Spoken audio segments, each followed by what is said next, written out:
Þá það næsti dagskrárliður, skýrsla bæjarstjóra. Eiríkur Björn Björgvinsson, bæjarstjóri, tekur til máls. Forseti, ágætu bæjarfulltrúar, það nú bara vika síðan að síðasti bæjarstjórnarfundur var, þannig að það ætti nú verið styttra lagi hjá mér. Nefna hérna 5-6 atriði. Fyrsta lagi mikil vinna farin af stað varðandi ný persónuverndarlög og skyldur sveitarfélaga að búa til reglur varðandi þessi lög, og sú vinna þegar hafin og mikil vinna framundan. Þannig að ég vek athygli bæjarfulltrúa á því að við þurfum örugglega á ykkar stuðningi og að sjálfsögðu líka vinnu að halda í kringum þessi persónuverndarlög. Nú, Oddeyrarskóli hélt upp á 60 ára afmæli sitt í síðustu viku og ég mætti þar fyrir okkar hönd.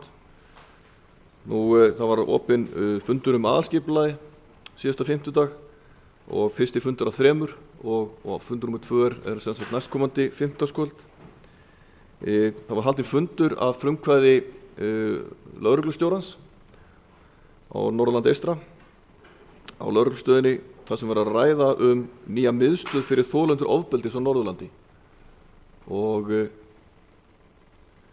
við vorum 6-7 á þessum fundi og það sem unnið að því að reyna að koma á slíkri miðstöð í samstarfi við þá starfsemi sem nú þegar til staðar í sveitarfélaginu, meðal eins og hjá Aflinu.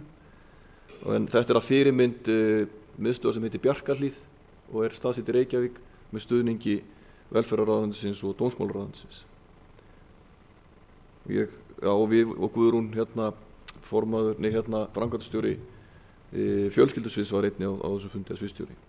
Og síðan var opnun á sýningu Lúísu Matthíasdóttur í Ketilhúsinu eða Listasafninu síðastliðinn laugardag, og að lokum mætti ég fyrir okkar hönd á 25 ára afmæli eða hvað segir maður, stofnun Glerárkirkju, vígsluafmæli í Glerárkirkju, ekki söfnuðina heldur kirkjuna sjálfrar.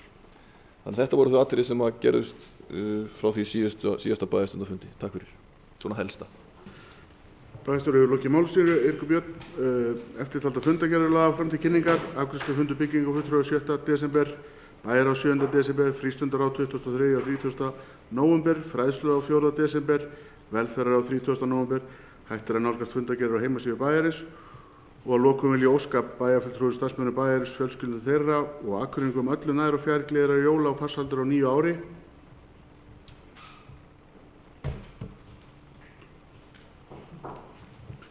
Gunnar Gíslason hefur beðið orðið.